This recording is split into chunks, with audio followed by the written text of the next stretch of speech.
ഇന്നത്തെ വീഡിയോയിൽ നമ്മൾ മെയിൻ ആയിട്ട് ഈ വെഹിക്കിളിൽ ഉപയോഗിക്കുന്ന ഫ്യൂസുകളെ കുറിച്ചിട്ട് പറയുന്നത്. ഈയിടെയായിട്ട് കോമൺ ആയിട്ട് വരുന്ന കുറച്ച് പ്രശ്നങ്ങളാണ് ഈ കുറെ മോഡ്യൂൾസ് ഡാമേജ് അല്ലെങ്കിൽ ഈ ചെറിയ ചാർജറൊക്കെ കണക്ട് ചെയ്യുമ്പോഴേക്കും ഫ്യൂസ് ബേൺ ആവുന്ന പ്രശ്നങ്ങളൊക്കെ. നോർമലായിട്ട് വെഹിക്കിളിന്റെ അകത്ത് ഒരുപാട് ഫ്യൂസുകൾ അവൈലബിൾ ആണ്. അത് ഓരോ ഫ്യൂസും ഓരോ സർക്യൂട്ട് അതിന്റെ എന്താണ് പർപ്പസ് അല്ലെങ്കിൽ എന്ത് എക്യുപ്മെന്റ് ആണ് ഉപയോഗിക്കുന്നത് അതിന് അഗേൻസ്റ്റ് ലോഡ് അനുസരിച്ചായിരിക്കും ഫ്യൂസുകൾ പ്രൊവൈഡ് ചെയ്യുന്നത് വണ്ടിയുടെ അകത്ത്. ഇപ്പൊ 10 ആംപിയർ 5 ആംപിയർ ഉണ്ടാവും, പിന്നെ 20-30 ആംപിയേഴ്സ് ഡിഫറെന്റ് ആംപിയേഴ്സിലായിരിക്കും ഫ്യൂസുകൾ പ്രൊവൈഡ് ചെയ്യുന്നത്. അപ്പൊ നമുക്ക് ഇതിന്റെ അകത്ത് സ്പെയർ ആയിട്ട് ഫ്യൂസുകൾ കൊടുക്കുന്നുണ്ട്. 10 ആംപിയർ 20-30 ഒക്കെ ഉണ്ടാവും. 10 ആംപിയറിന് ആവശ്യമുള്ള സിറ്റുവേഷനിൽ നമുക്ക് അതിന്റെ സ്പെയറിൽ 10 ആംപിയർ ഇല്ലെങ്കിൽ 13 ആംപിയർ അല്ലെങ്കിൽ 15 ആംപിയർ ഒക്കെ യൂസ് ചെയ്യുന്ന ഒരു പ്രവണത വരുന്നുണ്ട്.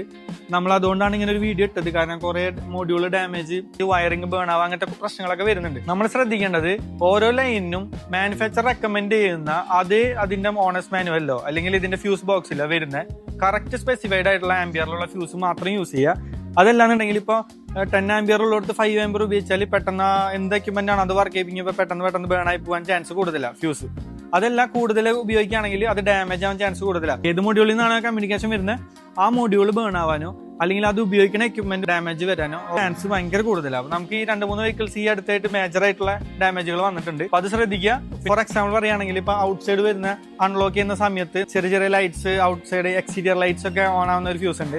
അത് ശരിക്കും 5 ആംപിയർ ആയിരിക്കും. അതിന്റെ അകത്ത് എന്തെങ്കിലും ഡാമേജ് വന്ന് 5 ആംപിയർ റീപ്ലേസ് 20 ആംപിയർ ഒക്കെ ഇടുകയാണെങ്കിൽ എന്തെങ്കിലും ഒരു ഷോർട്ട് സർക്യൂട്ട് വന്നാൽ ഫ്യൂസ് ബേൺ ആവില്ല. അപ്പൊ ഇതിന്റെ അകത്തുള്ള ലൈൻ എല്ലാം ഹീറ്റ് ആയിട്ട് അതിന് ഫയർ പ്രൊഡ്യൂസ് ചെയ്തിട്ടാണ് വണ്ടി ബേണിങ്ങും കാര്യങ്ങളൊക്കെ ഉണ്ടാകാൻ ഭയങ്കര ചാൻസ് കൂടുതലാണ്. അപ്പൊ ഇതുപോലുള്ള ചെറിയ കാര്യങ്ങൾ ശ്രദ്ധിക്കുക.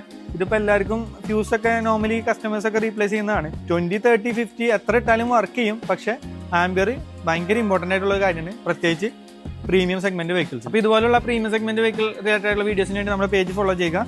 ലൊക്കേഷൻ വരുന്നത് തൃശ്ശൂർ ഡിസ്ട്രിക്റ്റിലെ നാട്ടിയ എന്ന സ്ഥലത്താണ്. നമുക്ക് ഓൾ കേരള ഡോർ സ്റ്റെപ്പ് സർവീസും അവൈലബിൾ ആണ്.